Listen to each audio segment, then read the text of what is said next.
bénédiction dans les Alpes de Haute-Provence, à Colmar-les-Alpes. On y a célébré avec ferveur cette semaine la Saint-Jean. Vincent Capu et Didier Laborde. C'est un village aux allures de citadelle imprenable. Colmar-les-Alpes est une sentinelle édifiée dans la haute vallée du Verdon, entre la France et l'Italie.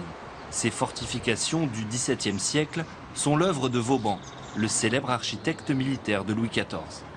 Vauban en a fait de partout en France, mais Colmar a eu l'avantage de ne jamais être trop attaqué, donc c'est pour ça que vous voyez les remparts et les forts qui sont très bien conservés. Quand on était petit, on avait la liberté de jouer dans les remparts. On sortait de l'école, on allait dans le chemin de ronde, c'était notre terrain de jeu.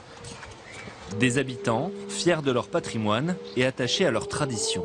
Chaque année au mois de juin, Saint-Jean, le saint patron de Colmar, est fêté pendant 3 jours. Tout commence à 8 km du village, au milieu d'une forêt de mélèzes, par une messe.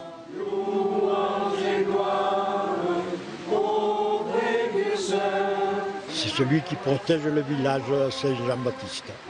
Mais c'est vraiment pittoresque, c'est vraiment quelque chose qui reste ça là, pour les gens du village. C'est très important de pouvoir conserver les traditions, surtout dans des milieux de montagne comme ça.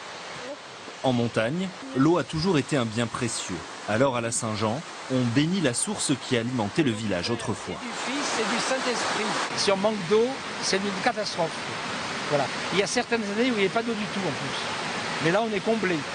Le ciel nous a bien arrosés. Et comme le veut la coutume, après la bénédiction, les colmartiens trinquent à leur source. On l'agrémente quelque peu de pastis, mais on boit de l'eau bénite. Il a quel goût le pastis à l'eau bénite? Il est très bon et surtout il ne fait pas mal. J'ai 58 ans et c'est ma 58e Saint-Jean. Donc un colmartien, il se doit d'être là. Entouré par les pompiers et les cantinières en habit Napoléon III, le retour au village de la statue de Saint-Jean se fait sous bonne escorte. La fête patronale allie religion et tradition militaire de cette ancienne place forte. Loin de la ferveur qui agite Colmar, Karine emmène ses jeunes cavalières sur les sentiers qui dominent la vallée. Amoureuse de sa région, elle aime faire découvrir la montagne à cheval. Là, ce qu'on voit derrière, c'est les tours du lac d'Alos. Juste derrière ces barres là, vous avez le lac d'Alos qui est le lac naturel le plus haut d'Europe, je crois. J'ai fait mes études à Marseille, etc. Mais ici, je respire quoi. Ça, c'est les gens ils payent pour venir ici.